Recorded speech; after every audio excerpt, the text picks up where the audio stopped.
চালতা আচার আমার অনেক পছন্দের একটা আচার, শুধু আমারই না ফ্যামিলি সবারই পছন্দ।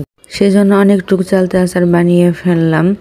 যেহেতু চালতার আচার বানানো হবে সেজন্য সকাল সকাল সবাই ছাদে এসে পড়লাম। ছাদে এসে চালতাগুলো নিয়ে রাখলাম, আর আমার কাজে হেল্প করছে আমার বর। কি আর করা, এতগুলো চালতে আমার পক্ষে একা কাটা সম্ভব নয়। আর এই যে আমার ছেলে আমার সাথে কথা বলতেছে, কারণ তার অনেক পছন্দ, আর সেটাই বলতেছে যে আমার কাছে অনেক মজা লাগে, অনেক হ্যাপি লাগবে, আর সেটাই বলতেছে।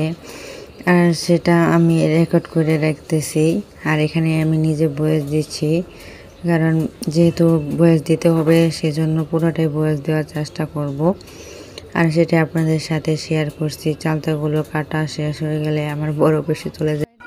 আর এদিকে আমি সবগুলো রেডি করে ধোয়ার জন্য প্রস্তুতি নিচ্ছি। আর সবগুলো যেহেতু পরিষ্কার করতে হবে, মানে যেহেতু কাটা হয়েছে তাহলে তো ধুইতে হবে, অনেকবার ধুয়ে নিয়েছি। আর একটু বড় সাইজ করে রাখছি, কারণ অনেক চালতে ছিল, এতটা চিকন করে কাটা কোনোভাবে সম্ভব হয়েছিল না। ভাবছি যেহেতু সিদ্ধ করবে, আর একটু কিছু কিছু একটু মোটা রাখিতে থাক, সমস্যা নাই, সেটা এক অন্যরকম টেস্ট লাগবে, আর সেজন্য রেখে দিয়েছিলাম। আর এই চালতাগুলো আমি কিছু চালতা সিদ্ধ করে নিয়েছি, আর কিছু বসিয়ে দিয়েছি, আর অনেকগুলো বাটিতে রেখে দিয়েছি, কারণ সবগুলো একত্রে সিদ্ধ করা সম্ভব নয়, যেহেতু অনেক পরিমাণে ছিল। আর তাই আমি আস্তে আস্তে সিদ্ধ করে নিয়েছি। তারপরও আমার এই সিদ্ধ করতে প্রায় 4 ঘন্টা লেগে গিয়েছে। আর এরপর আমার আচার বানানোর জন্য প্রস্তুতি চলছে, এগুলো আবার ভাজতে হবে। তারপর এর সাথে গুড়, শুকনা মরিচ, পাঁচফোড়ন এগুলো অ্যাড করতে হবে। আমি প্রথমে চালতাগুলো সিদ্ধ করে নিই, তারপর তেলে ভেজে নিই, তারপর আমি গুঁড়ো অ্যাড করি, তারপর আমি শুকনো মরিচের গুঁড়ো দিয়ে দিই, মানে শুকনো মরিচগুলো ব্লেন্ডার করে নিই, পাঁচফোড়নগুলো ব্লেন্ডার করে নিই, তারপর অ্যাড করি। আমি এভাবে আচার বানাই, কে কীভাবে আচার বানায় সেটা আমি জানি না, আমি যেভাবে বানাই সেভাবে আপনাদের সাথে শেয়ার করলাম।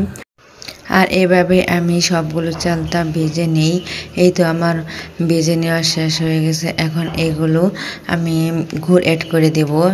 সবগুলো দেওয়া সম্ভব না, একটু একটু করে আমি এগুলো ভাজা চালতার ভিতরে গুড় অ্যাড করে দেব। এই তো আমি গুড়গুলা ভেঙে নিয়েছি, আর চালতাগুলো আমি ভেজে নিয়েছি আগে, যে এখানে কিন্তু গুড় অ্যাড করা হচ্ছে।